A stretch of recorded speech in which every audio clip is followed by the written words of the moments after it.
Hey guys, tonight we begin with the surprisingly structured, brutally honest and often misunderstood life of a medieval prostitute, a woman who contributed to the economy in very practical ways.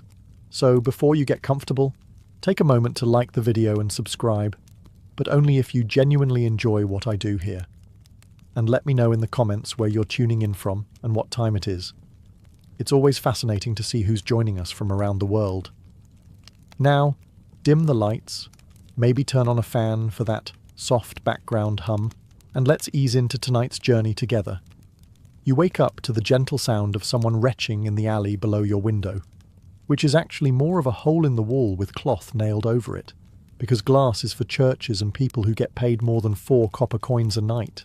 The room, generously referred to as a chamber, measures roughly the size of a pig pen. Coincidentally, it smells like one too. The walls are timber, stained, and bowed in a way that makes you wonder if the building itself has given up.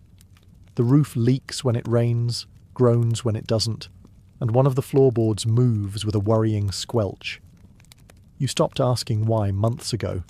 Your mattress is a lumpy sack of straw stuffed with dreams, back pain, and the occasional flea with a drinking problem. You shift. Something crunches beneath you.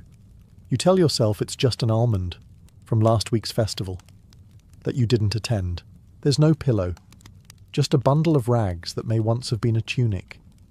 You curl it under your neck, scratch at a bite on your arm, and stare at the ceiling beam with the faint hope that today won't involve a friar with a foot fetish and poor hygiene. You say a quick prayer to Saint Mary Magdalene, patroness of your profession sort of, and throw off your blanket. It's damp. It always is. Across the narrow hall, you hear Gertrude finishing her shift. She giggles, then coughs, then mutters something about rats. She's been here longer than you and claims she once bedded a nobleman. No one believes her. But we all appreciate the optimism. The madam's footsteps creak on the stairs. You tense. She's holding her ledger and shouting about unpaid fees, torn linens, and someone using the good honey soap. Again, you get up quickly. No time for self-pity. Not when you're behind on rent, low on rouge, and expected to be downstairs in 10 minutes for your first customer. A city guard with halitosis and a thing for compliments. You've already practiced your flattery. You splash some water on your face. It's cold enough to remind you you're alive, but not enough to make you feel clean. You sigh, straighten your back and mutter, "Another glorious day in paradise."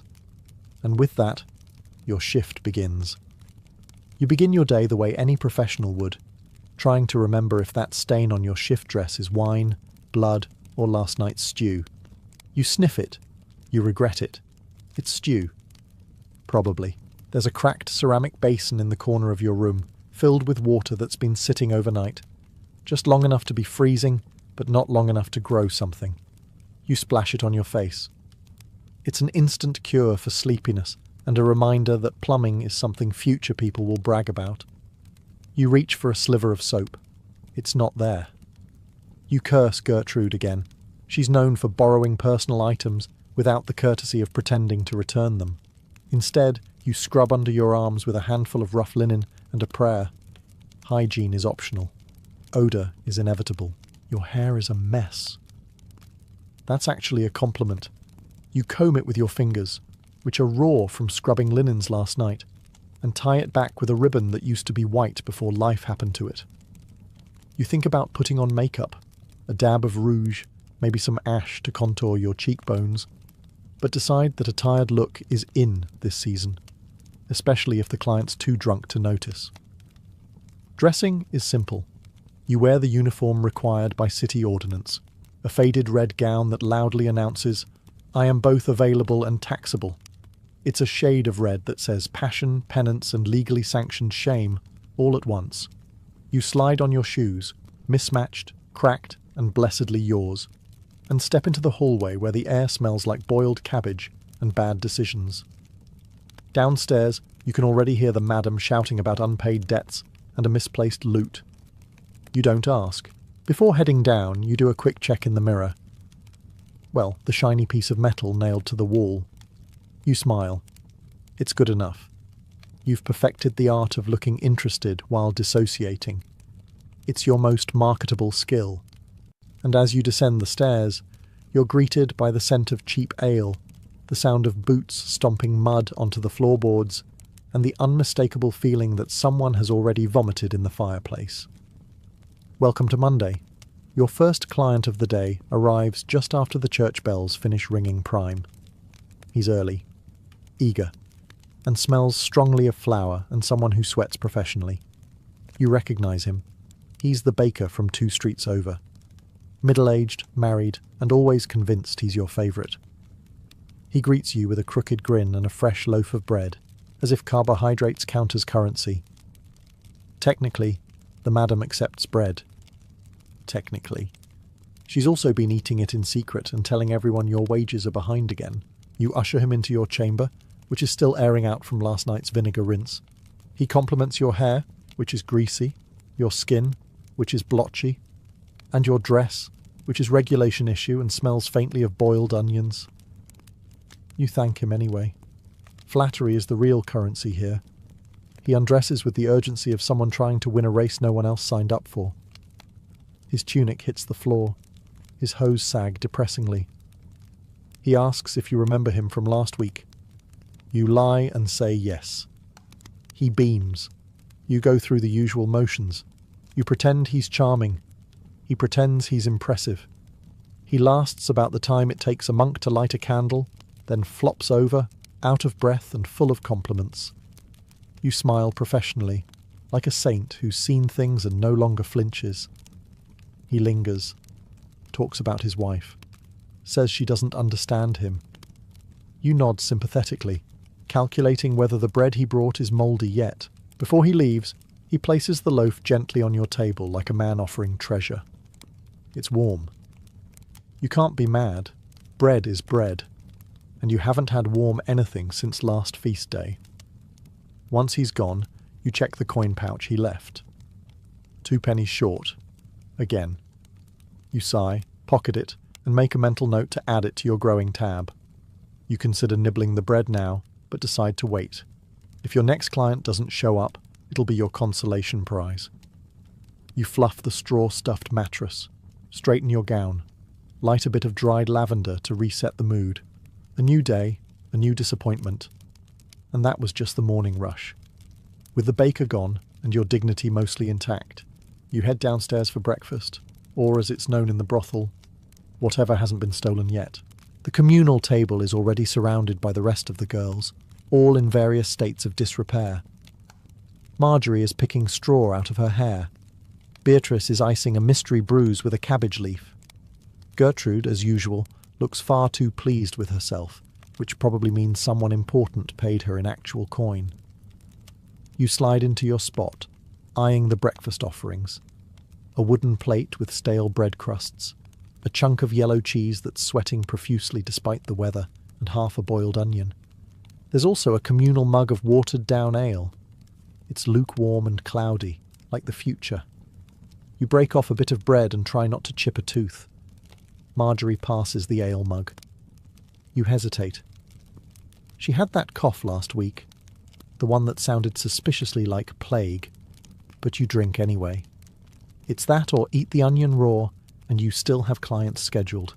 The conversation at the table flows like the River Thames, slow, filthy, and full of odd things floating in it. Gertrude is gossiping, loudly, about a knight who cried during the act and asked to be held. Beatrice claims she saw the mayor's wife sneaking out the back door last night. No one questions it. No one really wants to know. The madam appears suddenly like a tax collector in the fog. She eyes the bread, snatches the last edible bit for herself, and announces that the city inspector will be coming by this week. Groans echo around the table. This means scrubbing, actual mending, and pretending the walls haven't started growing things. You eye the leftover crust and slip it into your sleeve for later. Desperation makes excellent Tupperware. Just as you're starting to enjoy the cheese, possibly mould, possibly seasoning, the bell above the door rings. A new customer. Of course. You chew quickly, swallow even quicker, and adjust your dress so it looks less like you slept in it, which you did. The day has barely begun, and already you're rationing crumbs and contemplating your life choices, and you haven't even seen the priest yet. You're halfway through adjusting your corset with one hand and fishing breadcrumbs out of your sleeve with the other, when Gertrude lets out a dramatic sigh and announces to the room, "Well, it's back." Everyone freezes. Marjorie chokes slightly on her onion. Beatrice mutters, "Third time this season," without looking up from her stitching. "The itch," Gertrude continues, placing one hand on her hip and the other on her dramatically exposed collarbone. "It's come back with a vengeance, like an angry ex-boyfriend armed with a torch and a confession." No one is particularly shocked. Gertrude is a walking cautionary tale wrapped in rouge and bad decision-making. She insists it's from the foreign merchant she entertained last week, the one with the fur-trimmed boots and questionable jewellery. You strongly suspect it was the town scribe. Again. The madam appears in the doorway, holding her ever-growing debt ledger and what may or may not be a bottle of vinegar. "Scrubbing stations are open," she declares, gesturing toward a battered tin basin and a rag that's seen things no rag should ever see. Gertrude struts over like she's on parade and plops herself down with the grace of someone who's absolutely not worried about her pelvic reputation. "Honestly," she says to no one, "at least it's not the pox. That time with the nobleman? Face like a statue, touch like a rash." Marjorie passes her a clove of garlic. "For healing," she mutters, though everyone knows it's just an excuse to mask the smell. You wisely keep your distance and try not to make eye contact with the vinegar jug. You've been lucky so far, or selective, or both. Conversation continues over the sound of splashing and Gertrude humming something disturbingly cheerful. Someone brings up the rumour that a new brothel is opening near the docks. "With real curtains," Beatrice whispers, eyes wide. You all take a moment to dream. Curtains. Beds with mattresses thicker than a pie crust. Clients who don't fall asleep mid-sentence. Then reality returns. Gertrude yelps loudly as the vinegar hits its mark. You wince.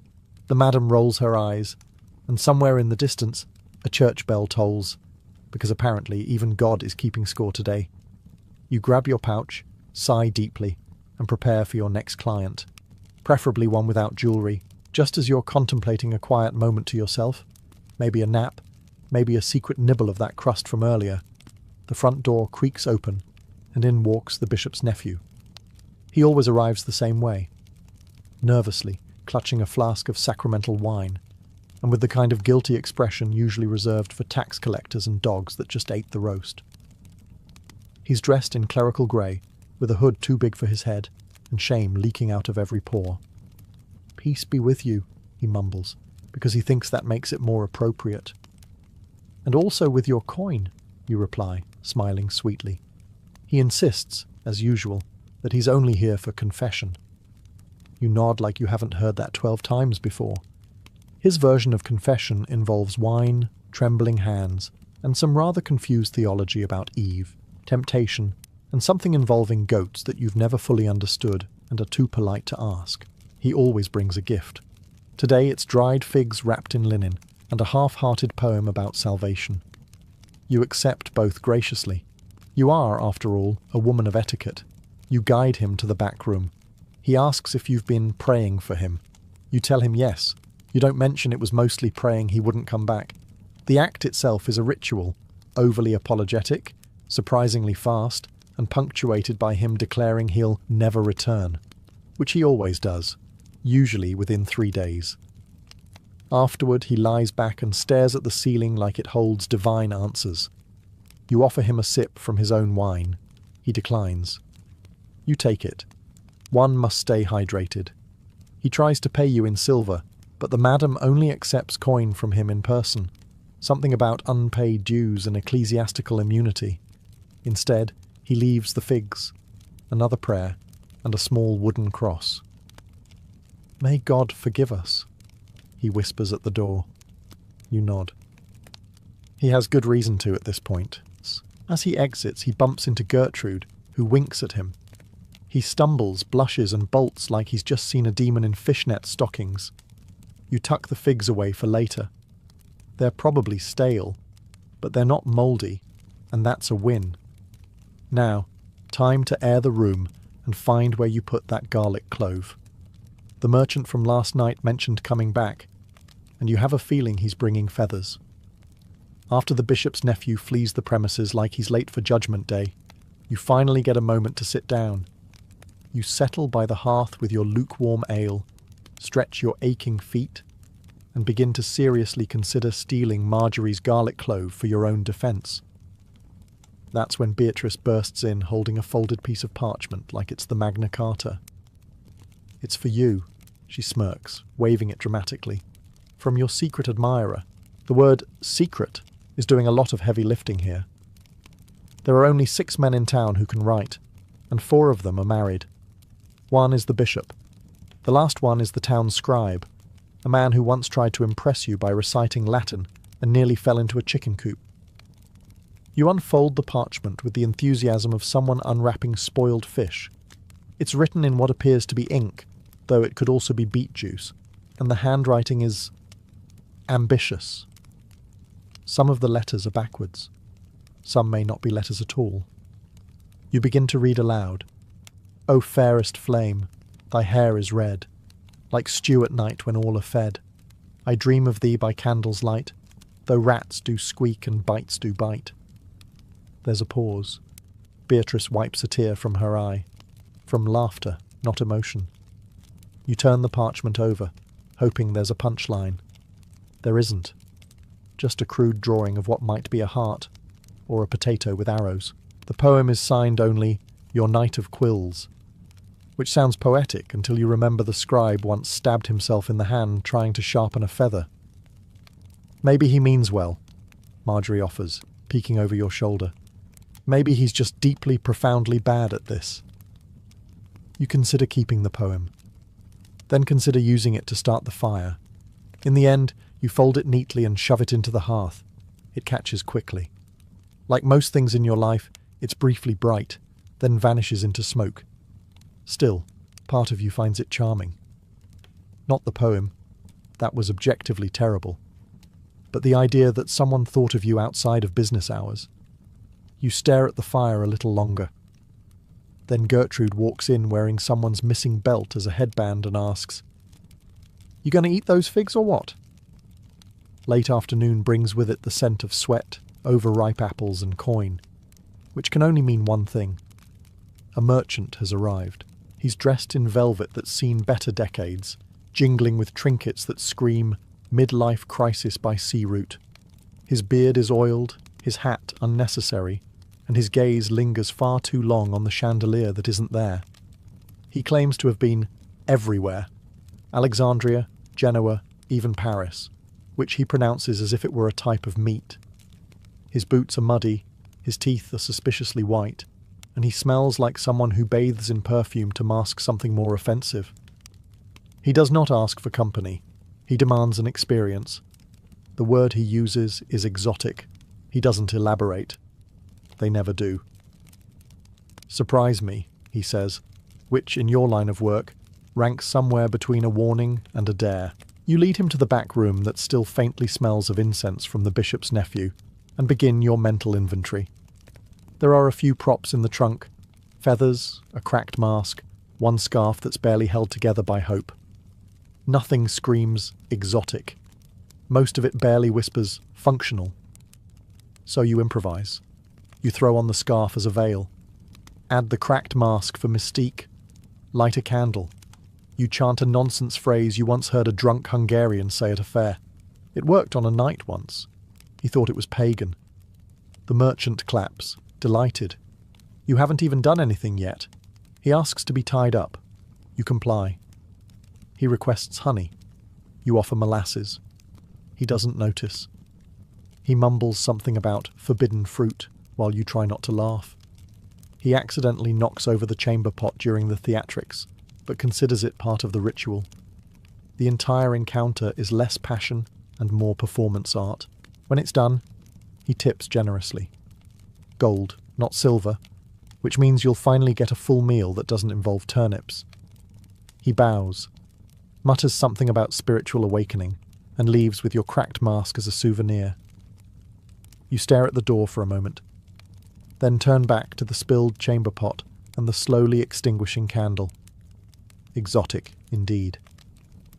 By now the sun is limping its way down the sky, and with it comes the unmistakable stench of the tannery next door, a thick, pungent blend of rotting flesh, urine, and crushed dreams. It's as if the air itself decided to give up and embrace decay. The tanning pits are only separated from your establishment by a shared alley and a moral boundary that's just as flimsy. You've grown used to it, mostly. The smell settles on your skin like guilt, and no amount of lavender sprigs stuffed into your bodice can defeat it. Inside, things aren't much fresher. The common room reeks of sweat, spilled ale, and the kind of despair that can only be mopped up with hot vinegar and divine intervention. Gertrude is snoring on a bench. Beatrice is plucking lice from her bodice with the focus of a monk copying scripture. Marjorie is cleaning her teeth with the end of a quill. The quill might belong to your admirer. You don't ask.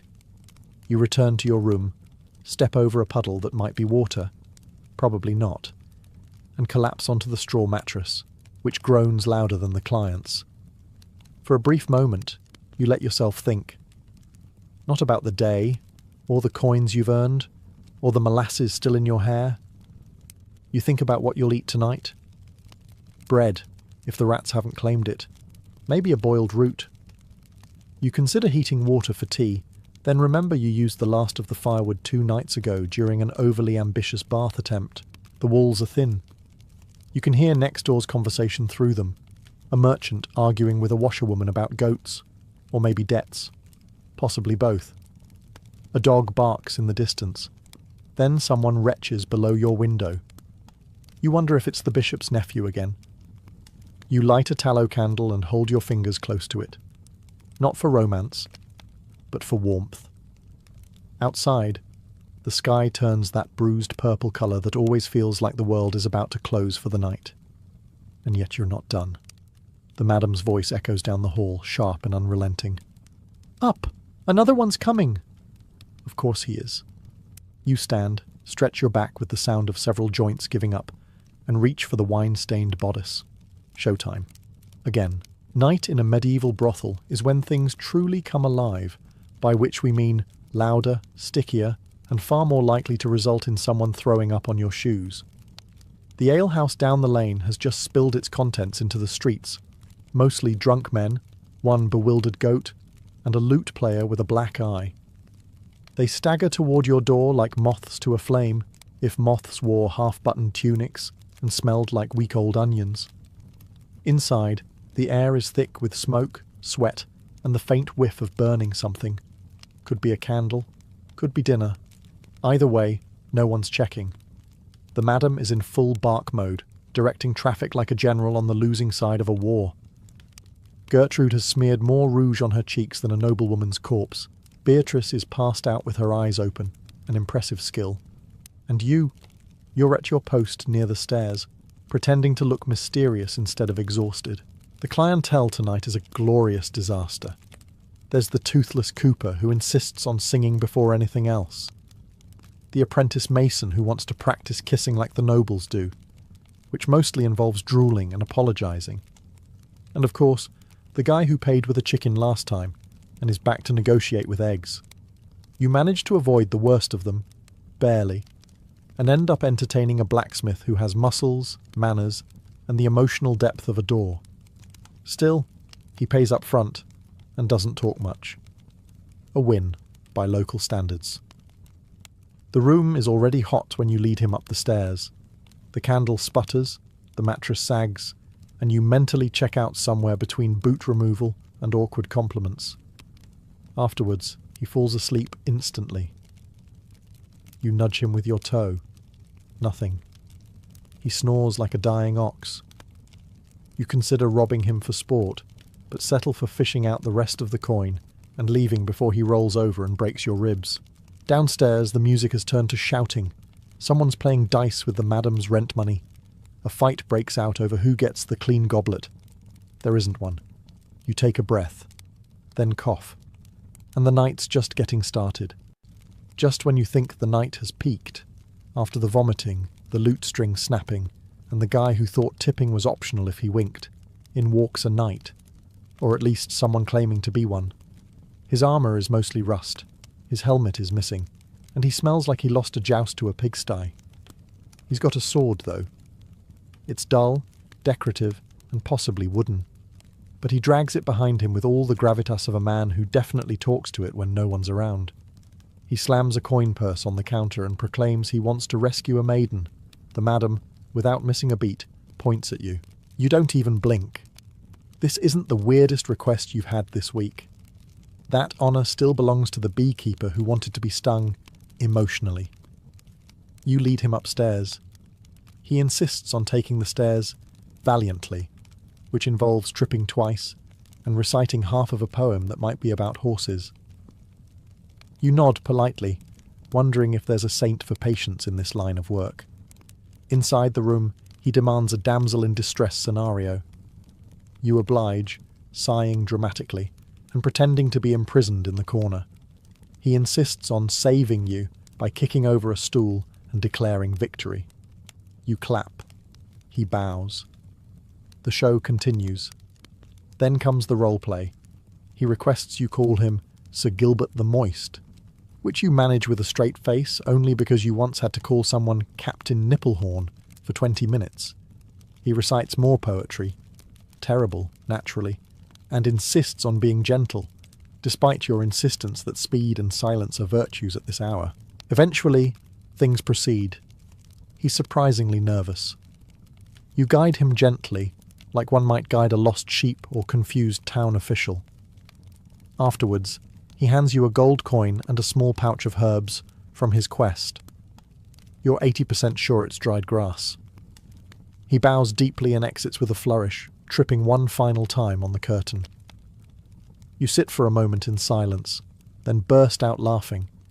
Sometimes, absurdity is the only thing standing between exhaustion and existential dread. You pocket the coin and toss the herbs out the window. The noise has finally begun to die down. The lute player's passed out with his instrument cradled like a child. Gertrude is face down on the hearth rug, possibly dreaming of bishops. Beatrice is upright, but definitely unconscious. The madam is counting coins and muttering curses in 3 languages. You recognise at least 2. Your room is quiet now, save for the rhythmic drip from a leak in the ceiling and the occasional creak of old wood regretting its life choices. You light what's left of your last candle, a stub that smells vaguely of animal fat and desperation, and set it on the table. The floor is cold, your feet are sore. You remove your bodice with the delicacy of someone defusing a bomb and collapse onto the straw mattress that has now become your closest friend and worst enemy. Just as your eyes begin to close, there's a sound, a tiny squeak, followed by another. Rats. Again. You sit up with the speed of a crusader hearing the word relic.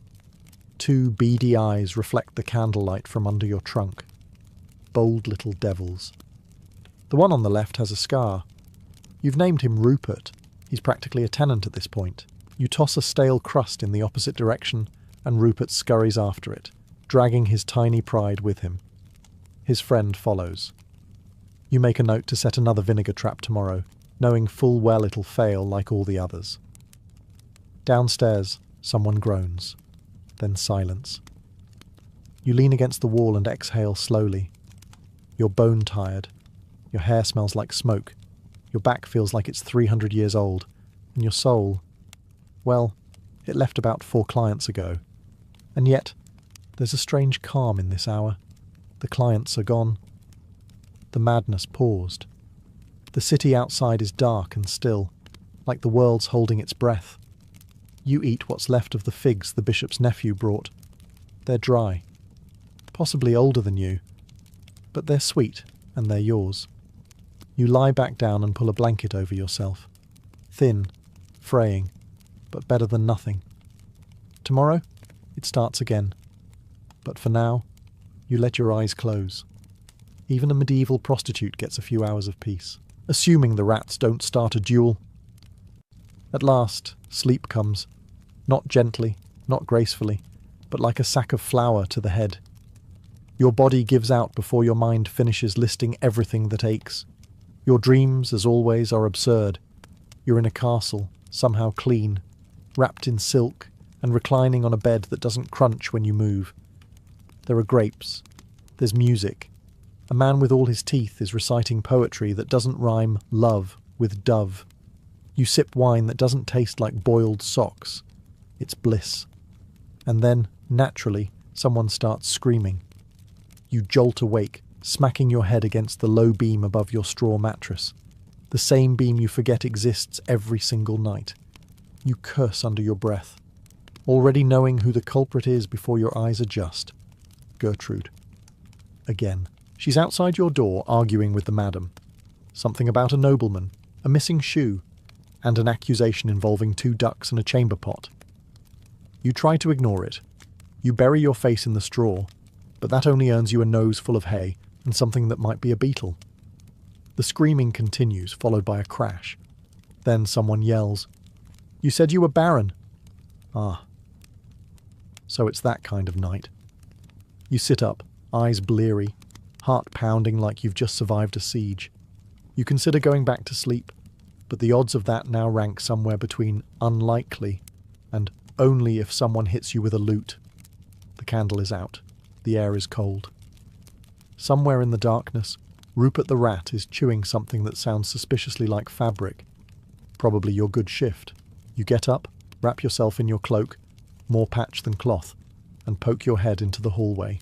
Beatrice is sitting cross-legged at the end of the corridor, eating a turnip like it's an apple, and watching the chaos unfold with all the concern of a cow chewing cud. "I give it 5 more minutes," she says, gesturing to the brawl. "Then someone gets slapped with a candlestick." You nod, sigh, and return to your bed. Dreams are clearly off the menu tonight, but if you're lucky, the madness will quiet soon. And maybe, just maybe, Rupert will leave your sock alone. Dawn peeks through the shutters like a nosy neighbour with terrible timing. It's not golden or gentle. It's grey, cold, and smells faintly of mildew and regret. You sit up slowly, because moving too quickly might remind your spine that it's been used as a springboard for a merchant with no rhythm. The straw mattress has left another series of lines across your cheek. Medieval embroidery, courtesy of poverty. The hallway is quieter now. No more screaming. No more duck-related allegations. Just the muffled sound of someone snoring in the pantry and the distant splash of a chamber pot being emptied into the alley. The tanners are already at work. The stench wafts in, politely uninvited. Time to clean. The back room is a battlefield. The sheets are in a state of emergency. The candle wax has dripped into someone's boot, and the only thing that smells worse than the bed is the pillow. There's a single coin wedged in a floorboard crack, your tip from Sir Gilbert the Moist, who apparently thought subtlety involved hiding his money like a squirrel. You gather the linens and haul them downstairs to the washtub, where Marjorie is already elbow-deep in misery. She's humming a folk song about drowning a cheating husband. You respect the theme. The water is cold. You scrub like a woman trying to erase memories, not stains. The wine from the bishop's nephew is clinging to the fabric like sin. Someone's lost earring floats to the top. It's not yours. You pocket it anyway. Beatrice wanders by with a broom and a look that says she's mentally on a ship to Venice. The madam is tallying up last night's earnings, muttering curses at the ink that won't flow. Or perhaps just life in general. Someone burned breakfast. Again. The bread is hard enough to qualify as a weapon. By the time you're done scrubbing, your fingers are numb, and your soul has officially detached for a brief vacation. You hang the linens on a line that's seen more flapping than a flock of pigeons during mating season. The sun rises higher. The city begins to stir. Another day looms. You look at the beds, now cleanish. The floor, mostly swept. Your face in a cracked mirror. Same as always. Ready or not, the door will open again soon, and someone will ask for something exotic.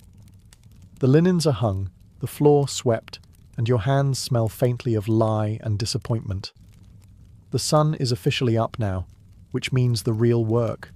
The pretending, the smiling, the endless parade of men who think calling you "milady" makes it romantic, is just around the corner. You've slept for maybe 2 hours. Your hair is a bird's nest. Your back aches like you've been trampled by a particularly clumsy mule. But you're upright, your bodice is mostly laced, and you've found a cleanish scarf to tie around your hair. That's what passes for winning here. Outside, the market stalls are opening. You hear the butchers yelling about kidneys, the fishmonger cursing at a cat, and the sound of hooves clattering down the cobblestones. Life in the city continues, oblivious, chaotic, and oddly comforting in its predictability. Inside, the brothel smells like stale beer, candle wax, and lemon peel someone shoved in a corner to trick the nose. The madam is barking orders with the energy of someone who's had too much vinegar and not enough sleep. Gertrude is snoring in a chair, head tilted at an angle that suggests mild possession. Beatrice is poking at her latest flea bite like it personally insulted her. You eat a crust of bread with hard cheese and a fig that's seen better centuries. You sip something warm that might be tea, or might be yesterday's water reheated with hope. It burns your throat. You drink it anyway. And then you do the one thing they never expect from a woman like you. You laugh. Just once, quiet and sharp, at the absurdity of it all. At the bishop's nephew and the knight in muddy armour. At the merchant with molasses and the man who paid you in poultry. At Rupert the rat and your poem that caught fire. Because somehow you're still here, still standing, still surviving, still finding a way to keep going, even if that means wringing out sheets, dodging drunken serenades, and pretending you're exotic for men who can't spell the word. You tie your scarf tighter, square your shoulders, and head toward the door. It's a new day, and someone, somewhere, is about to make a very weird request. You'll be ready. In the ancient Persian world, scent was far more than personal indulgence. It was spiritual alchemy. To walk into a Persian garden or palace was to enter a world saturated with fragrance. The very air was considered sacred, and so the Persians made sure it carried the scent of roses, saffron, jasmine, and myrrh. They believed that a beautiful aroma was the signature of paradise, and earth was only tolerable when it mimicked heaven. Perfume in Persia wasn't just worn, it was lived. Bathhouses were infused with rosewater steam. Mosques were sprinkled with incense before prayers. Even letters between lovers might be dusted with powdered ambergris or sprayed with attar, leaving a sensual whisper behind. This wasn't vanity, it was philosophy. Persians believed that the human soul was influenced by what the body absorbed, and that included smell. A good scent could calm the nerves, inspire poetry, or draw the attention of angels. A bad scent, meanwhile, was considered a moral failing. What's often forgotten in the West is that long before the French developed Chanel No. 5, the Persians had already mastered the art of distillation. They didn't just crush flowers and hope for the best. They engineered early alembic stills, devices that used heat and condensation to extract the essence of plants. The father of this technique? Avicenna, the legendary Persian polymath. His method for extracting rose essence laid the groundwork for modern perfumery. But fragrance wasn't just the domain of scientists and royalty. Street vendors sold small vials of rose oil and orange blossom water. Travelling merchants carried musk from Tibet and frankincense from Arabia. It was a sensual economy, built not just on luxury, but on the Persian philosophy that beauty and scent were necessary for a balanced life. To the Persians, fragrance wasn't an accessory. It was identity. It defined how you entered a room, how you were remembered, and how you expressed your presence, both to the living and to the divine. A scent could bless, seduce, or heal. And if your perfume lingered in the air long after you'd left, that wasn't just chemistry. That was immortality. If there's one scent that defines Persian perfumery, it's rose. Specifically, the damask rose, cultivated in the mountainous regions of Iran for centuries. But Persians didn't simply crush petals and rub them on their skin. They sought purity, the very soul of the flower, and they invented the means to extract it. The breakthrough came with steam distillation, a method pioneered by the Persian physician and philosopher Avicenna around the 10th century. His technique revolutionized the way scent was captured. Instead of mashing petals into oil or steeping them in wine, Avicenna's method involved gently heating rose petals with water, then collecting the vapour, which was rich with aromatic compounds. That vapour condensed into rose water, golab, a fragrant elixir that soon became one of Persia's most precious exports. Rosewater wasn't just for perfuming the body. It was sprinkled in homes, poured into fountains, used in food and drink, and even offered to guests as a sign of welcome. It cooled the skin, refreshed the spirit, and was believed to protect against disease, both physical and spiritual. In Sufi mysticism, rosewater symbolized divine love, and its use in ritual cleansing ceremonies echoed this deeper meaning. But rose wasn't the only star. The same distillation method was used to extract the essence of orange blossoms, jasmine, lavender, and even bitter herbs. The goal was always the same: to create a scent that could do more than smell good.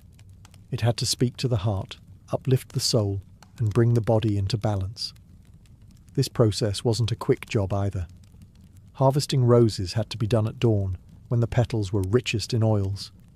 Workers, often entire families, would gather the blossoms by hand, and within hours they were loaded into copper stills. The distillation itself was a slow, meditative task, more sacred than industrial. Persian cities like Kashan, Shiraz, and Isfahan became legendary for their perfume artisans. Travellers came from as far as India, Byzantium, and the Arab world to witness the rose festivals and buy pure attars. Some would swear that a single drop of Persian rose oil on a silk handkerchief could retain its fragrance for decades. Persians didn't just bottle scent. They bottled emotion, memory, and beauty itself. To the Persians, fragrance was more than pleasure. It was prayer. From royal ceremonies to everyday devotions, scent played a central role in rituals both sacred and secular. The air of a Persian home wasn't complete without a gentle haze of oud smoke, frankincense, or myrrh curling through the halls like invisible silk. And this wasn't just to impress guests. It was believed that pleasant aromas could summon divine favour and ward off evil. In Zoroastrianism, the dominant religion of ancient Persia before the Islamic period, fragrance was an offering to Ahura Mazda, the supreme god. Fires were kept burning in temples, not only for light and warmth, but for purification. Into these flames, priests would throw bundles of fragrant woods and herbs, sandalwood, thyme, and storax resin, to sanctify the space and carry prayers upward. The smoke was considered a holy vehicle, transporting the faithful's words to the divine. When Islam took root in Persia, the role of scent only deepened. The Prophet Muhammad himself praised perfume as one of life's blessings, and Persian scholars and traders quickly became masters of incense blending. Mosques were perfumed before Friday prayers, and personal hygiene, including the use of fragrance, became both a spiritual and social duty. But these rituals weren't confined to temples or palaces. In daily Persian life, scent marked beginnings and endings. Births were celebrated with rose water, weddings were bathed in the aroma of orange blossom, and the dead were wrapped in perfumed shrouds. Even books and prayer beads were sometimes anointed with delicate oils, because every object, no matter how humble, deserved a bit of paradise. The art of burning bukhor, or incense, became a skill passed down through families. Women, in particular, curated their own secret blends of woods, resins, and spices, each with a purpose: to calm the mind, attract a lover, or clear bad energy. These weren't just perfumes. They were intentions, wafting through the air like invisible prayers. So whether through rose water sprinkled at dawn or sacred smoke drifting through a twilight courtyard, the Persians didn't just fill their lives with scent. They wove fragrance into the very fabric of time. In the courts of Persian kings, perfume wasn't just elegance, it was politics. Fragrance became a language of power, refinement, and prestige, carefully crafted to impress, seduce, and intimidate. The royal palaces of dynasties like the Achaemenids, Sassanids, and later the Safavids were awash in scent, not by accident, but by design. Silk drapes were perfumed. Floors were sprinkled with rosewater. Even ink used in royal decrees was sometimes scented with saffron or sandalwood. For a Persian Shah, smelling good wasn't a luxury. It was a statement. His body, his clothes, even the cushions on his throne had to exude divinity. Subjects believed that a ruler's scent revealed his moral character. A fragrant king was one blessed by the heavens. A foul-smelling one, clearly cursed. Royal perfumers were held in the highest esteem. These were not simple apothecaries. They were chemists, poets, and confidants. They worked behind thick velvet curtains, surrounded by crushed petals, copper stills, and scrolls of ancient formulas. Their job was to compose signature scents for each member of the royal family, subtle enough to seem natural, but powerful enough to leave an impression after just one encounter. Courtly perfumes often included rare ingredients: ambergris from the ocean, civet from wild cats, oud from infected agarwood trees, and musk extracted from Himalayan deer. These were blended with floral waters, herbs, and spices into thick attars and delicate oils. The finished products were stored in jewel-encrusted bottles, hidden in chambers as guarded as royal treasures. Perfumed gifts were also part of diplomacy. Persian ambassadors would present foreign courts with vials of exotic scents, wrapped in silk and tied with golden thread. It was a gesture of sophistication and subtle dominance. Here, the gift seemed to say, is a whiff of civilization. But the crown jewel of Persian court fragrance was the Rose Festival of Kashan. During this annual event, court ladies would walk through the rose fields at dawn, gathering blooms for fresh distillation. The rose water from this ceremony would be reserved for the royal household, and a vial might be worth more than gold. In Persian court life, fragrance didn't just sweeten the air. It defined identity, demonstrated power, and cloaked ambition in the delicate veil of flowers. In Persian poetry and romance, scent was the first kiss. Before a lover spoke, their presence was known by the fragrance that arrived ahead of them, a trail of jasmine, rose, or amber that lingered like a secret. In Persian culture, where modesty often restrained physical expression, perfume became the most intimate language of desire, and those who mastered its use could seduce without ever touching. Lovers exchanged vials of perfume the way others exchanged rings or letters. A single drop behind the ear, on the wrist, or within the folds of a veil could speak volumes.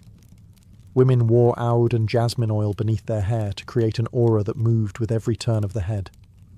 Men rubbed sandalwood paste into their beards, believing it made them both irresistible and respectable. But fragrance wasn't just for dates and dalliances. It was preparation. Persian bathhouses, known as hammams, were the stage for transformation. After hours of scrubbing, steaming, and exfoliating, men and women would emerge into cool rooms, where attendants applied fragrant oils with slow rhythmic movements. The body became a canvas for scent, rose oil for softness, civet for mystery, clove and cardamom to heat the blood. Poets like Hafez and Rumi filled their verses with perfume metaphors. A beloved wasn't just beautiful.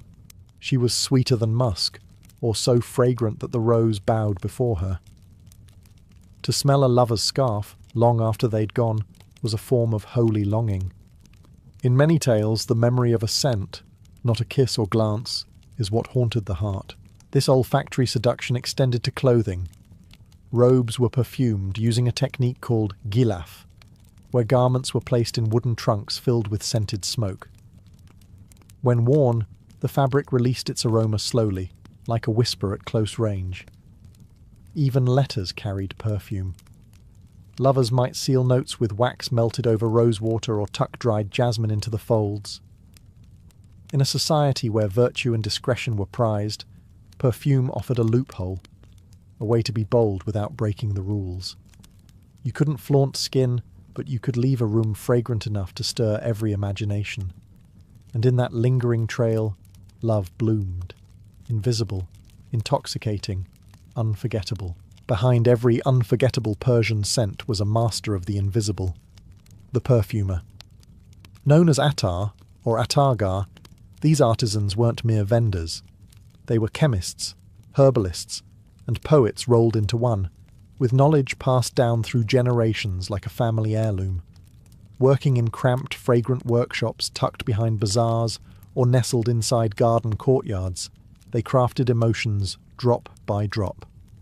The job of a Persian perfumer required obsession. There was no blueprint, only instinct, trial, and the memory of centuries. Every ingredient had its own personality. Jasmine was shy, best blended at night. Saffron was temperamental, needing just the right balance to avoid overpowering. And musk? That was the troublemaker, potent, erotic, and costly enough to cause palace intrigue. And attar's shelves held hundreds of tiny bottles, some cloudy, some glowing gold, others nearly black. These contained essences of rose, orange blossom, myrrh, cardamom, vetiver, coriander, and even unusual extracts like pomegranate skin or burnt almond shell. Each was labelled in delicate Persian script, with notations like good for the heart, for joy, or to attract the beloved. Creating a perfume blend was as much ritual as recipe. The perfumer might begin with a base note, something heavy and grounding like oud, and build upward with floral or spicy middle tones. The final touch? A top note designed to dazzle in the first seconds, citrus peel perhaps, or a whisper of mint. These formulas were never written down. They were remembered in the body, like a song. In some cases, a perfumer's reputation was so strong that nobles and poets commissioned custom scents, tailored to their mood, season, or current heartbreak. "Make me a perfume for forgetting," one might request. Or, "I want to smell like spring on the edge of a storm." The attar would nod, retreat behind a curtain, and begin the alchemy.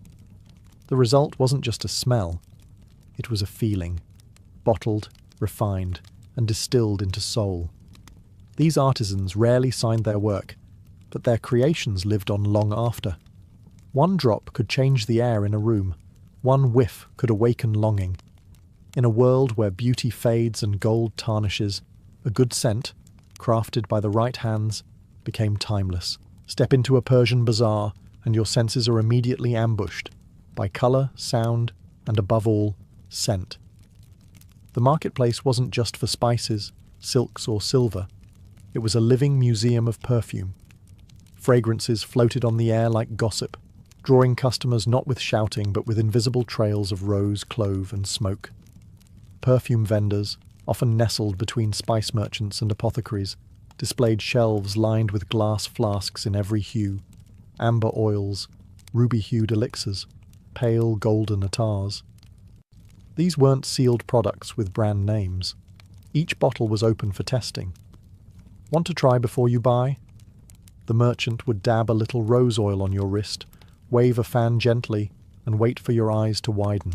And yes, bargaining was part of the ritual. But with perfume, haggling had its own etiquette.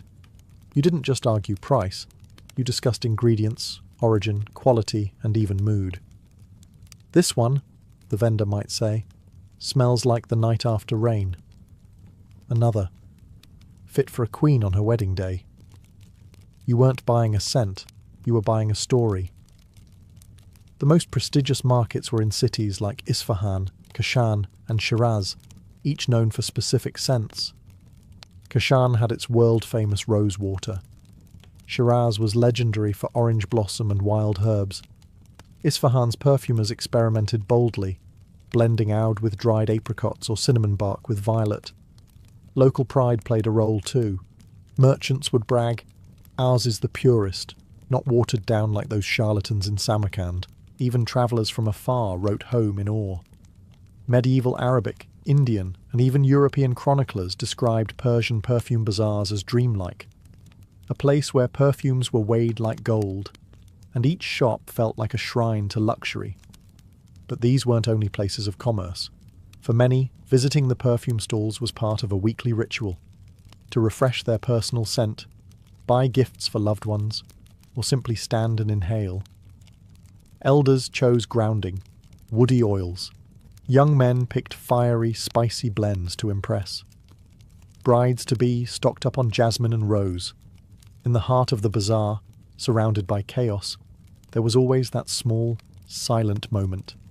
A drop on the wrist, a deep breath in. And for a second, just one, the world smelled like heaven. Long before perfume was bottled and sold in glossy boutiques, Persian scholars were treating scent like science. In fact, Persia's contribution to perfumery wasn't just poetic or cultural, it was foundational to chemistry itself. The art of perfume making was deeply tied to alchemy, medicine, and early pharmacology. In the medieval Islamic Golden Age, many of the most brilliant minds weren't only physicians or astronomers, they were also perfumers. Chief among them was Avicenna, the legendary Persian polymath of the 10th and 11th centuries. His experiments with steam distillation, especially his work with rose petals, helped establish modern methods for extracting essential oils. He didn't see fragrance as mere indulgence. To him, scent had therapeutic potential. Rosewater could soothe headaches. Saffron-based attars were believed to lift melancholy. Musk was prescribed to stimulate the heart. These weren't superstitions. They were studied treatments, documented in texts that spread across the Islamic world and into Europe. The Persian term for alchemy, chemia, described the transformation of one substance into another. But in perfumery, this transformation was spiritual too. Taking a handful of petals and turning it into a drop of essence was a small miracle, and early scientists treated it with the same reverence as turning lead into gold. Perfume laboratories, often attached to madrasas or hospitals, used complex glassware for distillation and filtration. Students learned the boiling points of herbs, the volatility of spices, and the solvent properties of oils. They catalogued which scents evaporated quickly, like citrus, and which ones lingered, like ambergris. Over time, this knowledge evolved into a system, the pyramid of top, middle, and base notes that perfumers still use today. But science didn't kill the soul of scent, it elevated it. Scholars wrote that fragrance could clear the mind before prayer, or create harmony between body and spirit. Even rulers patronized scientific perfume experiments, eager to blend luxury with discovery. Through this fusion of reason and romance, Persia gave the world something rare, a tradition where perfume was not frivolous or feminine, but formidable. It stood at the crossroads of medicine, mysticism, and mathematics. And every drop of attar became a distillation not just of flowers, but of centuries of thought. Though empires rise and fall, some legacies cling to the wind. The Persian perfume tradition, born in gardens, refined in courts, perfected in laboratories, still lingers today, not just in the Middle East, but across the globe. You can find its fingerprints in every corner of the fragrance world, from luxury French perfumers to street-side attar stalls in South Asia. If a bottle contains rose, oud, jasmine, or saffron, there's a good chance it whispers with a Persian accent. The techniques Persian artisans refined, like steam distillation, scent layering, and oil blending, became the foundations for modern perfumery. Western scholars translated Persian texts on botany and alchemy. Avicenna's rosewater method was replicated in Italy, France, and eventually the global cosmetics industry. Even today's niche perfumers borrow Persian formulas, describing their creations as inspired by Shiraz or blended in the tradition of ancient Persia. But the legacy isn't just scientific, it's emotional. The Persian philosophy of fragrance, as a form of prayer, poetry, and identity, endures. In Iran today, it's still common to offer rosewater to guests, to perfume prayer mats, to scent new clothes before a wedding.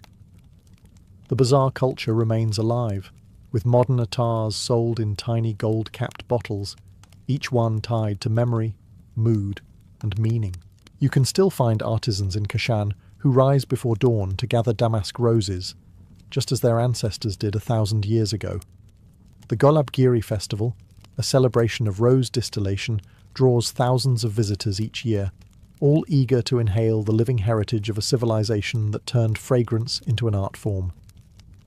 Even in diaspora communities, from Los Angeles to Berlin, Persian households carry these traditions forward. Perfume is part of storytelling. A grandmother dabs rosewater behind her ears. A mother spritzes orange blossom before a celebration. A child grows up believing that to smell beautiful is to be prepared, for joy, for prayer, for life. In the end, Persia's perfume legacy isn't just bottled, it's breathed. Passed from hand to hand, heart to heart, it refuses to fade. Like a drop of attar on silk, it lingers, subtle, seductive, sacred, and eternal. Before the baptismal waters of 988 CE, before cathedrals and icons, the people of Kievan Rus lived in a world ruled by wind, fire, and ancient gods. Their faith was not written, but remembered, carved into wooden idols, sung around bonfires, and whispered in the rustling of trees. Religion was woven into daily life, and every force of nature had a name and personality. Lightning, that was Perun, god of thunder and war, the Slavic answer to Zeus. The earth itself, a motherly spirit, fertile and ever-watching. The forests, full of creatures, both real and imagined, that could either protect or punish. This wasn't some fringe belief system. Paganism in Kievan Rus was structured and serious. Each tribe had its own rituals and guardian deities, but some gods were universal. Perun stood at the top, worshipped especially by the military elite. Dazbog, the sun god, represented life and abundance. Veles, god of cattle, trade, and the underworld, was beloved by farmers and merchants alike. These deities didn't dwell in temples, but in sacred groves, rivers, and carved idols placed at crossroads and on hills. Rituals included feasting, music, and sacrifices, sometimes animals, occasionally rumours of humans. It was raw, local, and deeply spiritual. When Prince Vladimir first came to power in the late 10th century, he leaned hard into this old religion. In fact, he tried to unify his diverse subjects through it. He erected a grand pantheon of pagan gods on a hill in Kiev, with Perun at the centre. Offerings were made, rituals performed, and Vladimir, known then for his appetites more than his theology, hoped to use religion as a tool of statecraft. But it wasn't working. Paganism, for all its power, lacked central authority. It was too fragmented, too tribal. And worse, it made Kievan Rus look uncivilized in the eyes of the great empires. Byzantium, the Islamic caliphates, even the Christian kingdoms of the West.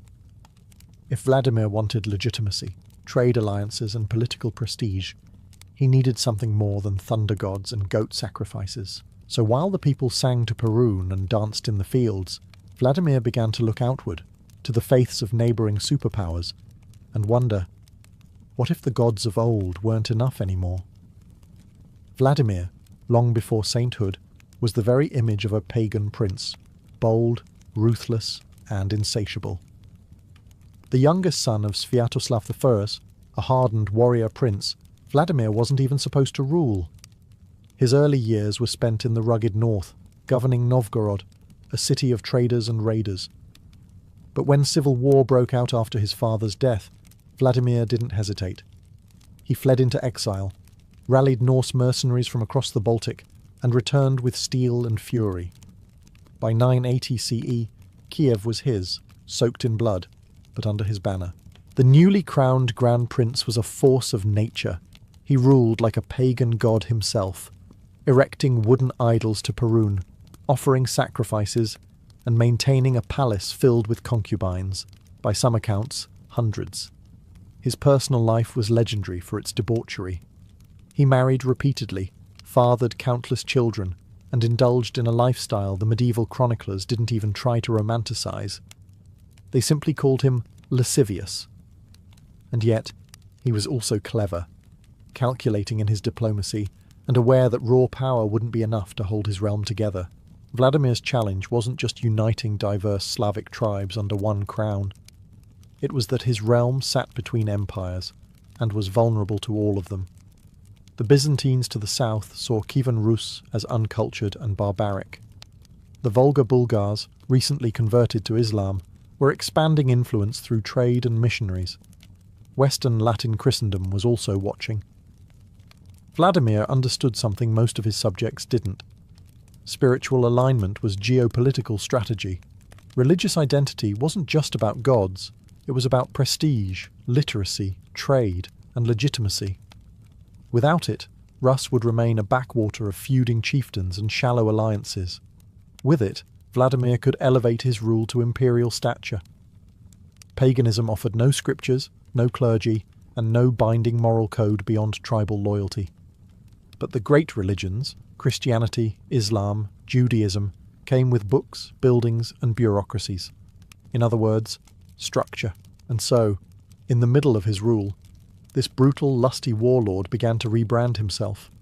Not out of guilt, not from spiritual crisis, but from ambition. The man who once sacrificed goats to thunder gods started exploring something far more calculated: salvation through empire, not piety.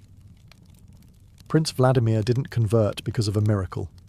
He converted like a man sealing a trade deal, carefully, cynically, and with a keen eye for long-term gains.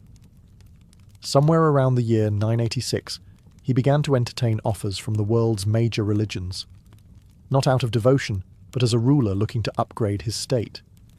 If Kievan Rus was going to join the club of empires, it needed a spiritual identity that others would respect.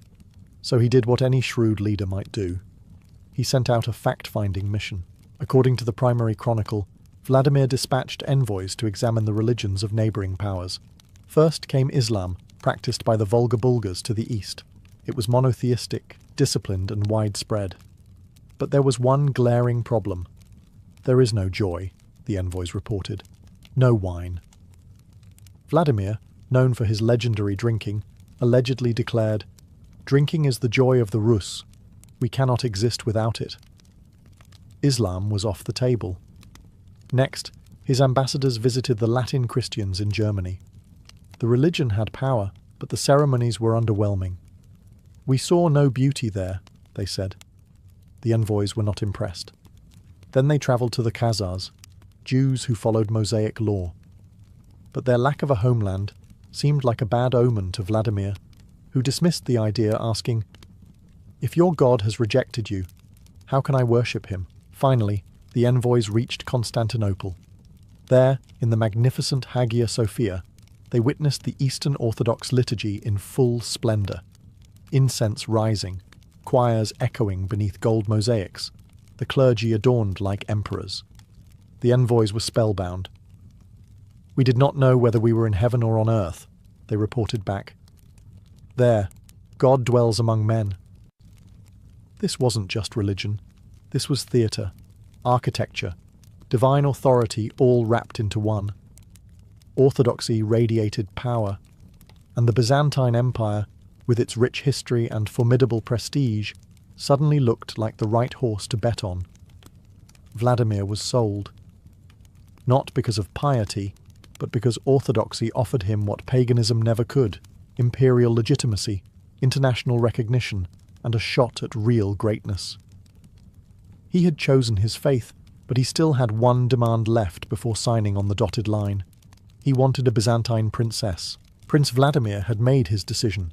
Eastern Orthodox Christianity would become the official faith of Kievan Rus. But adopting the religion wasn't enough. He wanted something more tangible, more dynastic, a Byzantine princess, no less than the sister of the reigning emperors Basil II and Constantine VIII. Her name was Anna Porphyrogenita, and she was imperial royalty, born in the purple, a living symbol of legitimacy. There was just one problem. She was off limits. Byzantine princesses didn't marry foreign rulers. They married emperors, and sometimes not even them. To the Byzantines, Kievan Rus was still a land of axe-swinging barbarians, not worthy of their bloodline. Vladimir's request was politely declined, so naturally he responded in the most diplomatic way possible. He invaded Crimea. In 988 CE, Vladimir launched a campaign against the Byzantine outpost of Chersonesus, near modern-day Sevastopol. The siege was brutal and effective. Once the city was under his control, he sent a clear message to Constantinople. "Give me the princess, and I'll give you your city back." It worked.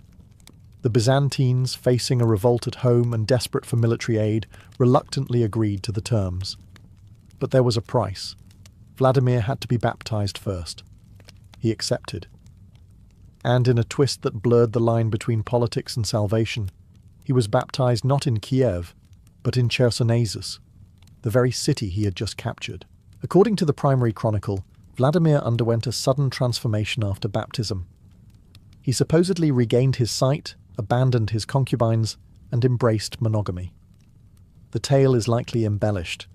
After all, this is the same prince who once built a pagan temple decorated with human heads.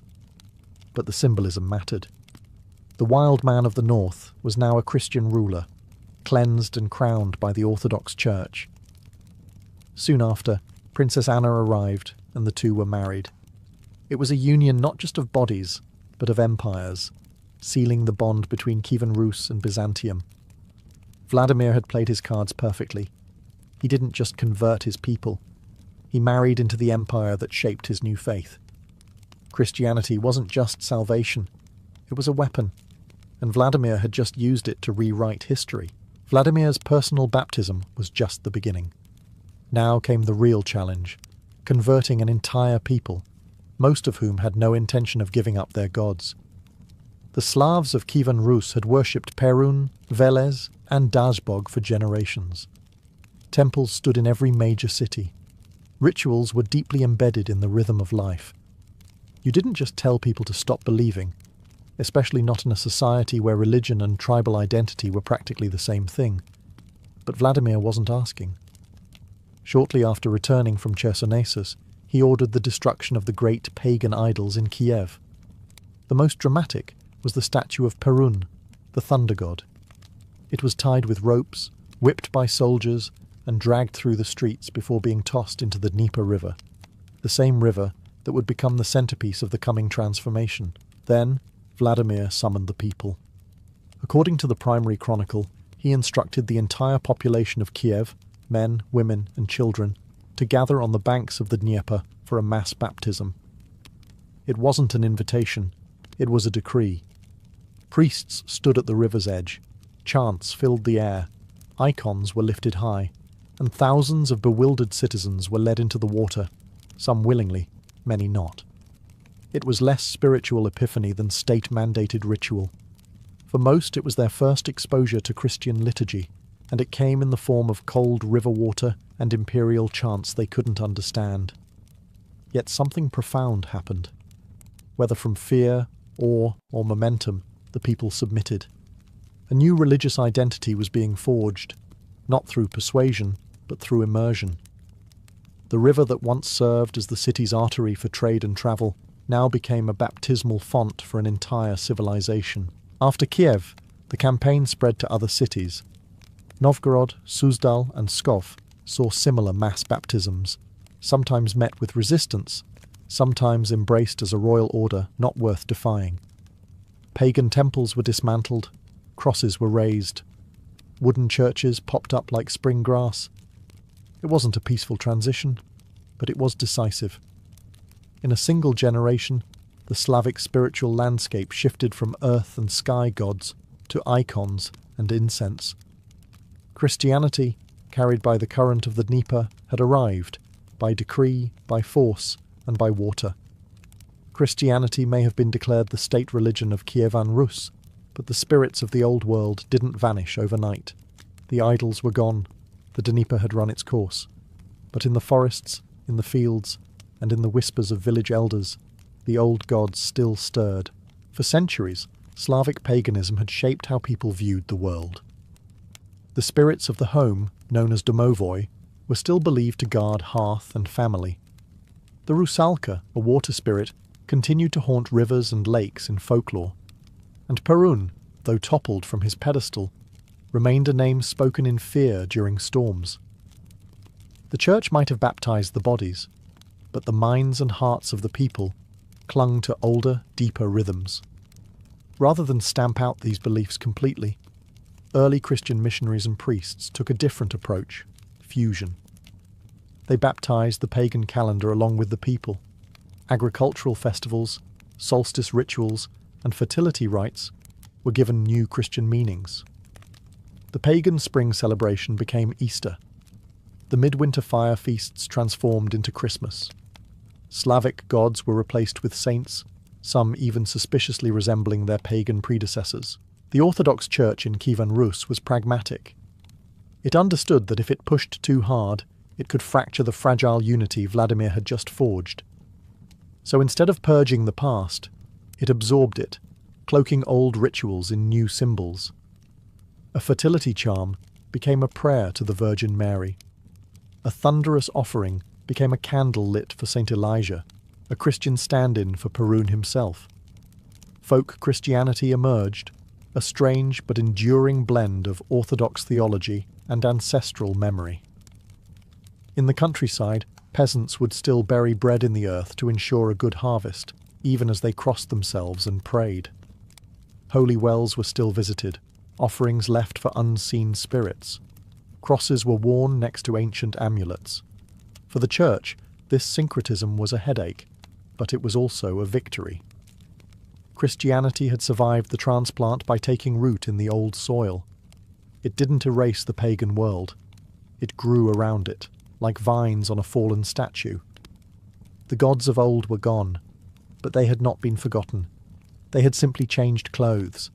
After the Dnieper baptism and the destruction of idols, Vladimir didn't just stop at spiritual reform. He wanted to reshape Kievan Rus into a reflection of the great empire he had just allied himself with, Byzantium. If Rus was to be Christian, then it would not be a half-hearted affair. It would be majestic, imperial, and unmistakably orthodox. And so began one of the most ambitious cultural makeovers in medieval history. Byzantine clergy, architects, and artisans poured into Kiev, bringing with them scrolls, relics, liturgical chants, and sacred art.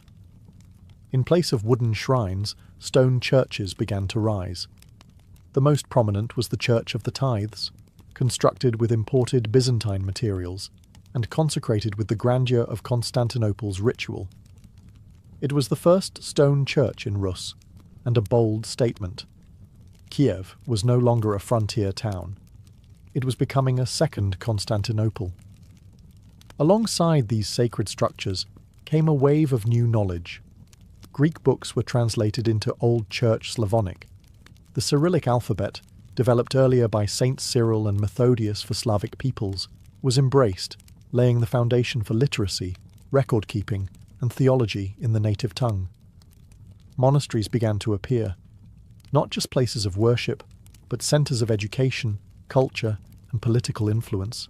Vladimir sponsored the construction of schools, eager to educate a new class of clerics, scribes, and administrators who could navigate both the holy and the imperial. Orthodox Christianity was hierarchical, highly ceremonial, and centralized, traits that appealed to a ruler trying to unify a diverse land. But this transformation was not just aesthetic, it was strategic. By adopting Byzantine religious customs, court rituals, and even fashion, Vladimir ensured that Kievan Rus was no longer seen as a barbaric hinterland. Diplomatically, it was now a legitimate player on the world stage. Constantinople had lent its prestige, and Kiev wore it proudly. Icons replaced totems, processions replaced bonfires, incense filled the air where once the smoke of sacrifice rose. The same people who once danced around idols now marched in liturgical processions, chanting hymns they barely understood but slowly made their own. Vladimir hadn't just baptized a people. He had set the stage for a civilizational shift, turning Kiev from a pagan capital into the glowing spiritual sibling of Byzantium. When Vladimir the Great died in 1015, he was no longer remembered as a warlord with too many wives and idols. He had been transformed, in image, in memory, and eventually, in name, into Saint Vladimir, equal to the apostles. But behind the incense and hagiographies was a man who had executed one of the most effective political pivots in medieval history. He didn't just adopt Christianity, he used it as strategy, as cement, and as a symbol. His baptism brought immediate stability. The once disjointed Slavic tribes of Rus began to see themselves as part of a greater whole, not just bound by blood, but by faith and ritual. Clergy now helped govern, just as much as military men. Monasteries acted like early bureaucratic hubs, and the idea of Tsar as God's chosen ruler, borrowed from Byzantine theology, slowly began to take root, elevating the role of prince from mere warlord to divine administrator. Vladimir's children inherited more than his crown. His son, Yaroslav the Wise, would build on his father's foundation, transforming Kiev into a beacon of culture, law, and learning. Under Yaroslav, the first legal code was written, more churches were built, and ties with Western Europe were expanded through marriage alliances and diplomacy. But none of this would have been possible without the Christian identity that Vladimir had secured. The canonization of Vladimir served both spiritual and political purposes. He became the model of a righteous, enlightened ruler, even if his early life had been anything but saintly. The church needed a patron saint founder, and Vladimir, despite his former temple to Perun and harem of concubines, fit the mold perfectly after baptism. He had burned idols, built churches, and baptized a nation. That was enough. For future rulers of Rus, Vladimir's path became a blueprint. Align with religion to legitimize your rule. Use faith to unify. Cloak political ambition in sacred vestments.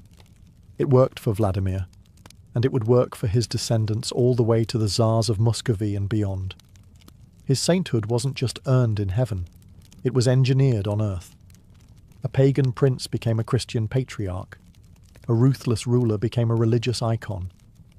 And in doing so, Vladimir ensured that his name would echo through the liturgies and legends of the Slavic world for centuries to come.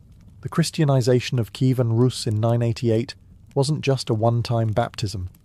It was the start of a centuries-long intertwining of faith and power, one that would define not only Rus, but the future of the entire Eastern Slavic world. Vladimir had planted the seed, and what grew from it would become a spiritual empire, even more enduring than the political one. The Orthodox Church became more than a religious institution. It became the soul of the state. Bishops advised princes. Monasteries held land, trained scribes, and preserved chronicles. Religious processions replaced tribal rituals. Even war banners bore crosses instead of animal totems. The very idea of what it meant to be civilized in Rus became bound to Christian identity, modelled after the great Orthodox cities like Constantinople. But this closeness came at a price. As the church became reliant on the princes for protection, the princes in turn used the church to reinforce their own legitimacy. This was no separation of church and state. It was a symbiosis. Princes appointed bishops, funded monasteries, and demanded spiritual support for political decisions. In return, they were portrayed as divinely appointed, chosen by God, like Vladimir himself. Even when Kievan Rus later fragmented and eventually fell under Mongol domination, the Orthodox faith held firm. It became a cultural anchor during foreign rule, a reminder of identity in the face of devastation. While cities burned and princes submitted to khans, the church preserved history, language, and belief. The metropolitan seat moved from Kiev to Vladimir, then to Moscow, which would one day claim the title of Third Rome. In that vision, Moscow saw itself as the heir to Constantinople, especially after the actual fall of Byzantium in 1453. The marriage of Ivan III to Sophia Palaeologina, niece of the last Byzantine emperor, symbolically transferred the imperial Orthodox mantle. And who was invoked in this new Russian Orthodox identity? Saint Vladimir, the baptizer, the nation builder. His statue now stands above the banks of the Dnieper in Kiev, where once Perun's idol was tossed into the water. Vladimir holds a cross in one hand, and in the other, the legacy of an empire where church and crown were never truly separate. 988 wasn't just the Christianization of a people, it was the beginning of an Orthodox civilization, one that would survive war, invasion, and empire, always flowing from that moment on the riverbank. when the soul of Rus was submerged and reborn. In the late 9th century, the lands of the Eastern Slavs were wild, tribal, and soaked in blood. Forests stretched endlessly. Rivers served as highways and battlegrounds. Pagan gods ruled the heavens, and clan rivalries often ended with axes, not treaties. It was in this chaotic world, somewhere around the year 890, that Olga was born. Most likely in Pskov, a northern Slavic town nestled along the Velikaya River, her early life is shrouded in mystery. No chronicler wrote down her childhood deeds. But what we do know is this. Olga would become one of the most formidable women in Slavic history. At the time, the powerful Rurikid dynasty was consolidating control over the scattered Slavic tribes. Led by Norse-descended princes, this dynasty ruled over Kievan Rus, a growing confederation of city-states that thrived on trade, tribute, and terror. Around her teenage years, Olga married Igor of Kiev, the son of Rurik, the dynasty's founder. The marriage wasn't romantic, it was strategic. She became a princess, tied to a ruling elite that had one goal: dominate and unify the fragmented Slavic world under a single, iron rule. But don't imagine Olga as a passive figure standing behind her husband. Even as a young consort, she observed the workings of statecraft. She travelled with Igor, saw how tribute was collected, how uprisings were crushed, how loyalty was purchased or punished. She watched how men ruled, and took mental notes. This was not a woman content with embroidery and incense. She was studying survival in a world that offered no mercy. The society around her was deeply pagan. The Slavic pantheon was full of volatile gods like Perun, the Thunderer, and Veles, the god of trade and the underworld. Superstition governed daily life. Tribal alliances were maintained with animal sacrifices and blood oaths. For a woman to rise in such a setting was almost unthinkable. Yet fate and vengeance would soon thrust Olga into a position no woman before her had held, not just as a regent, but as a ruler with absolute authority. All it would take was one brutal act, and everything would change. In the year 945, everything changed. Prince Igor of Kiev, Olga's husband and ruler of Kievan Rus, was conducting a tribute collection from a neighbouring Slavic tribe known as the Drevlians. This was routine business, or so he thought. Igor had already extracted payment once, but returned to demand more. The Drevlians, insulted and enraged, had other plans. They seized the prince and, in a stunningly brutal execution, tied him between two bent birch trees and released them, tearing him apart, limb from limb. Back in Kiev, Olga received the news. Her husband was dead. Her son, Sviatoslav, was still a child, too young to rule. And she, a woman in a male-dominated, militarized pagan world, was expected to step aside, marry again, or act as a symbolic regent while real power passed to warlords or tribal elders. Olga did none of those things. Instead, she seized absolute control. From the moment of Igor's death, the Drevlians believed they could take advantage of her vulnerability. They sent a delegation of 20 nobles to Kiev, proposing that Olga marry their prince, Mal, and thereby make peace. It was bold, even insulting. The Drevlians assumed Olga would be too weak to refuse, or too afraid to retaliate. They had, after all, just killed her husband. What could a woman possibly do? Olga smiled, accepted the offer, and told the Drevlian envoys they would be honoured with a bath before seeing her. The moment they entered the bathhouse, she had the doors barred and the building set on fire, burning every man alive. This was not diplomacy. This was a message. Olga was not to be tested, but she wasn't finished. She invited a second Drevlian embassy to Kiev under the pretense of formal acceptance. When they arrived, she arranged a grand feast and had her soldiers slaughter them once they were drunk. In the span of days, the supposed grieving widow had orchestrated the systematic execution of nearly every Drevlian negotiator. The Drevlians had misjudged Olga. They expected meekness. What they got instead was methodical vengeance. and she was just getting started. Olga had made her opening move: burn the envoys, butcher the diplomats. But her vengeance against the Drevlians was far from complete. Those first executions were not the end. They were the invitation to something far darker. The Drevlian leaders had hoped to control her through marriage. Now they had only ensured their own extinction.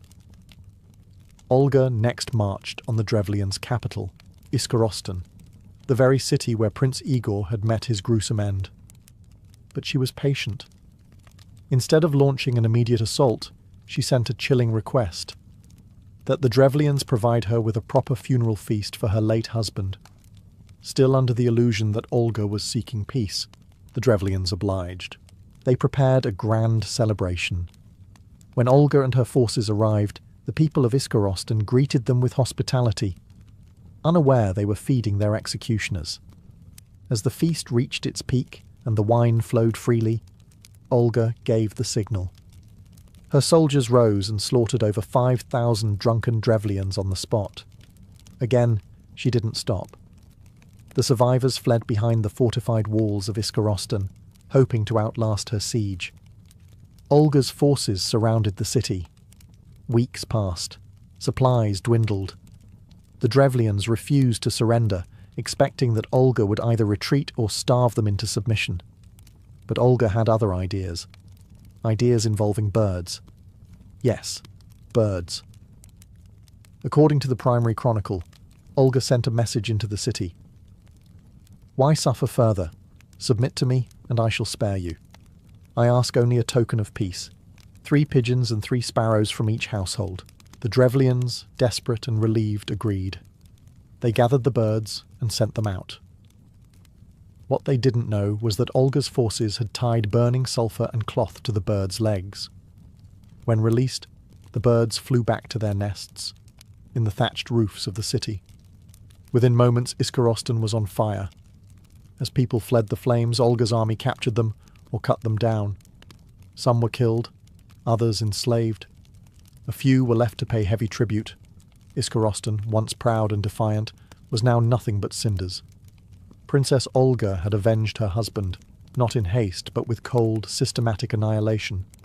And with her enemies in ashes, she turned her attention to ruling. With the Drevlians annihilated, Princess Olga of Kiev stood unchallenged. But her vengeance was only the beginning. Now came the truly astonishing part. She didn't step aside. She didn't remarry for protection. She ruled directly and absolutely in a world that barely had a word for female ruler. Her son Sviatoslav was still a child, too young to take the throne. Traditionally, regents, especially female ones, served as placeholders. But Olga wasn't a placeholder. She wielded power with the same ruthless efficiency she used to incinerate Iskorostan, and she ruled smart. Her first priority was reforming the tribute system, the very issue that led to her husband Igor's death. Rather than send war bands to extract unpredictable payments from unruly tribes, Olga instituted a standardized system of taxation and tribute. She designated fixed collection points, called pogosts, and appointed officials to oversee them. In essence, she created a bureaucracy, a move unheard of in the chaotic political structure of early Rus. This may not sound dramatic, but it was revolutionary. Olga's reforms brought consistency, stability, and wealth to Kiev. For the first time, the state functioned on something other than sheer intimidation. She also organized administrative units across Rus, helping to centralize power and build a foundation for law. And then there was diplomacy. Olga maintained firm control over internal matters, but she also turned her attention abroad. Most notably, she opened up relations with the Byzantine Empire, then at its height. She travelled to Constantinople, where she was received not as a regent or guest, but as an equal sovereign. Emperor Constantine VII was reportedly so impressed by her intelligence and bearing that he recorded her visit in his imperial writings. Despite her bloody beginnings, Olga was no mere warlord. She understood image. She knew that political power needed structure, diplomacy, and yes, reputation. She worked tirelessly to secure her son's future reign, knowing that the stability she enforced would determine how long the Rurikid dynasty would last. And through all this, she remained unmarried, unheard of for a royal widow. It wasn't about romance or alliances anymore. It was about legacy. Princess Olga had already proven she could burn down cities. Now, she was building a kingdom that could last. By the mid-950s, Princess Olga had not only avenged her husband and stabilized Kievan Rus, she had elevated herself into a major political figure on the international stage. Her next move would mark one of the most fascinating chapters of her life. A diplomatic mission to Constantinople, the jewel of the Byzantine Empire. It was a bold step. Few rulers, let alone women, personally visited the imperial capital, and yet Olga sailed south down the Dnieper, crossing the Black Sea with her delegation to meet Emperor Constantine VII's Porphyrogenitus, one of the most powerful monarchs in the Christian world. According to the Byzantine emperor's own writings, Olga was graceful, poised, and terrifyingly sharp. She refused to be treated as a mere vassal or supplicant. She demanded full honours, and received them. Constantine was so taken with her that he allegedly proposed marriage, only for Olga to politely trap him in his own theology. She requested baptism before such a union could be considered.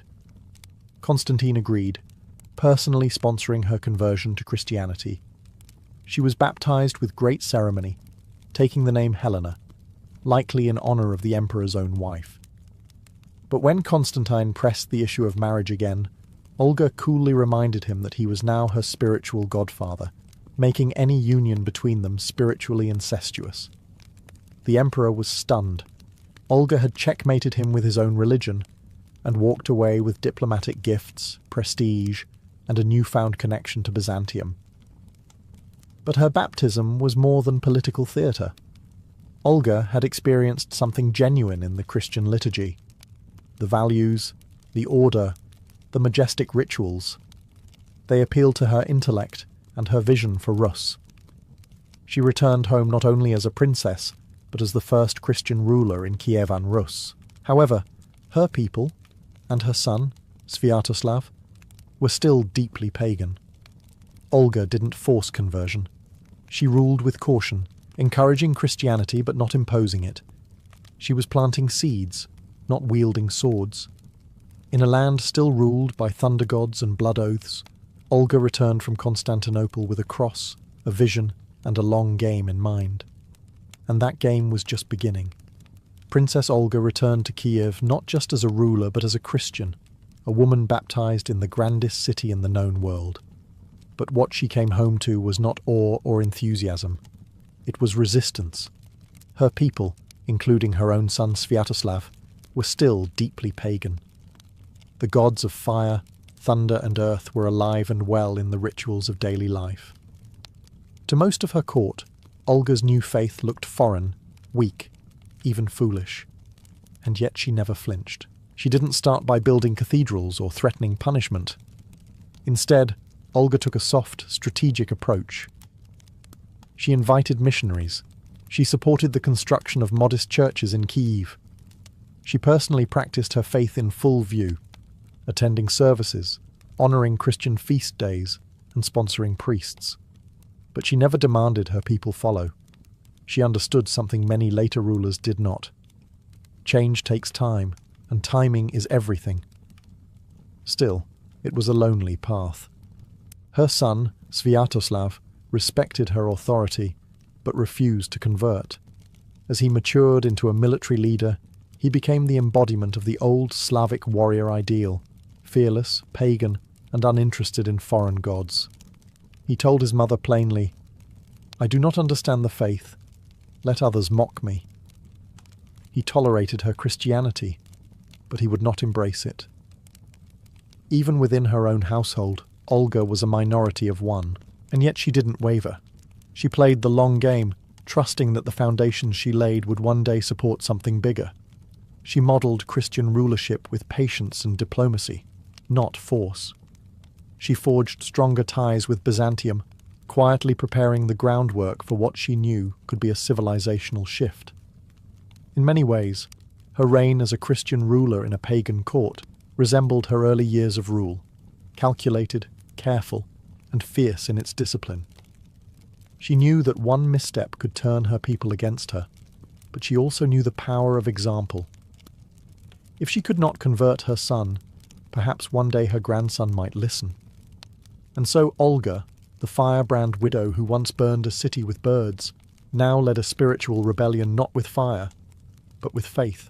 As Sviatoslav came of age, Princess Olga gradually stepped back from direct rule.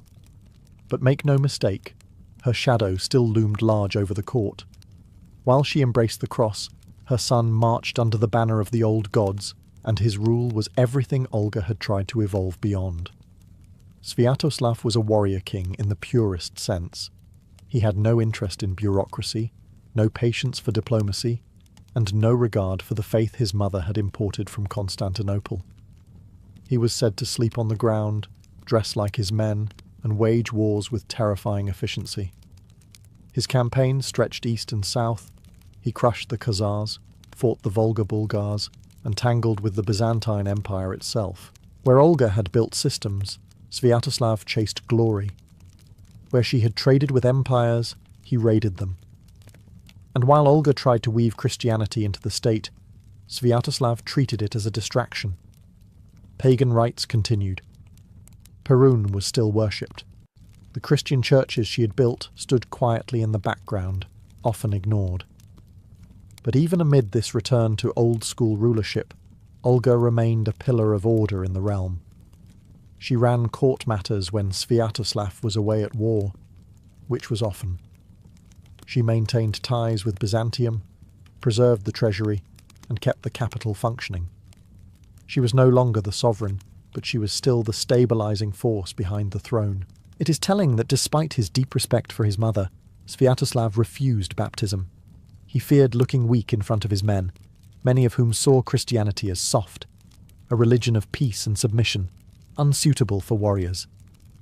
Sviatoslav made it clear, "I will not adopt the faith, but I will not stop you from practicing it." And so, the strange coexistence continued. A Christian mother ruled beside a pagan son. 2 generations with 2 very different visions for Rus. But it was clear that only one of them was thinking about the future. Olga saw what Sviatoslav could not, that the old ways were not enough to hold Rus together forever. Paganism had power, but no spine. Christianity offered structure, legacy, and alliances far beyond the steppe. All she had to do now was wait. In the year 969, Princess Olga of Kiev breathed her last.